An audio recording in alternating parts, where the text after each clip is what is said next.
നിങ്ങൾ നിയന്ത്രണരേഖ ഒന്നും വരയ്ക്കാതിരുന്നാൽ മതി. കൃത്യമായിട്ട് തന്നെ പോകും. ഭരണഘടനാപരമായി പോവുക എന്നുള്ളതാണ് എൻ്റെ ഉത്തരവാദിത്വം. അവരെയും കണ്ടു, ചാണ്ടിയും എന്നോടൊപ്പം ഉണ്ടായിരുന്നു. എന്നാലും ഇവിടെ കല്ലറയിൽ വന്ന് അദ്ദേഹത്തിന് ആദരാഞ്ജലി അർപ്പിക്കണം എന്നുള്ളത് ഞങ്ങളുടെ നിർബന്ധ ബുദ്ധിയായിരുന്നു.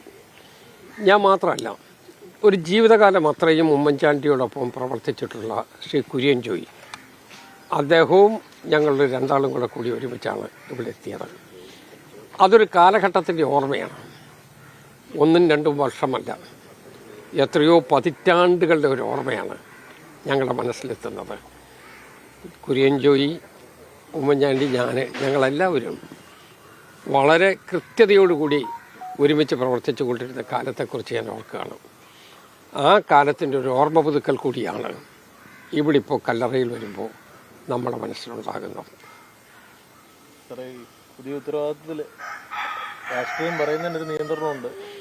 നീ എങ്ങനെയാണ് മുന്നോട്ടുള്ള നിങ്ങൾ നിയന്ത്രണരേഖ ഒന്നും വരയ്ക്കാതിരുന്നാൽ മതി. കൃത്യമായിട്ട് തന്നെ പോകും. ഭരണഘടനാപരമായി പോവുക എന്നുള്ളതാണ് എൻ്റെ ഉത്തരവാദിത്വം. അത് നിറവേറ്റും. ഭരണ പ്രതിപക്ഷ കക്ഷികൾക്ക് ഏകോപനം ഉണ്ടാകണം. നമ്മുടെ രാഷ്ട്രീയത്തിൽ പുതിയ സമീപനമുണ്ടാകണം. സ്വാഭാവികമായും നമ്മുടെ നാട്ടിലുണ്ടാകുന്ന പല പ്രശ്നങ്ങൾക്ക് പരിഹാരമുണ്ടാക്കാൻ ആ മാനസികാവസ്ഥ ഗുണം ചെയ്യും എന്ന് ഞാൻ കണക്കാക്കുകയും ചെയ്യുകയാണ്. അപ്പോൾ അതുകൊണ്ട് നമ്മുടെ ഒരു പൊതുവികാരത്തോടു കൂടി പോകാൻ പറ്റുന്ന കുറേ മേഖലകളുണ്ട്. ആ മേഖലകൾ കൂടുതൽ വ്യാപിപ്പിക്കാൻ പറ്റുമോ എന്നുള്ളതാണ് ഞാൻ ചിന്തിച്ചു കൊണ്ടിരിക്കുന്നത്. അത് പക്ഷേ കക്ഷി നേതാക്കന്മാരുടെയും മറ്റാളുകളുടെയും എല്ലാം സഹകരണം വേണം. ഗവൺമെൻറ് നിശ്ചയമായും അതിലുള്ള പൂർണ്ണമായി സഹകരിക്കും എന്ന് തന്നെയാണ് ഒരു വിശ്വാസം. അപ്പോൾ ഒരു പുതിയ അപ്രോച്ച്, പുതിയ സമീപനം, ഒരു പുതിയ കാഴ്ചപ്പാട്, അതോടുകൂടി മുന്നോട്ട് പോകാൻ കഴിയും എന്നുള്ളതാണ് എൻ്റെ പ്രതീക്ഷ.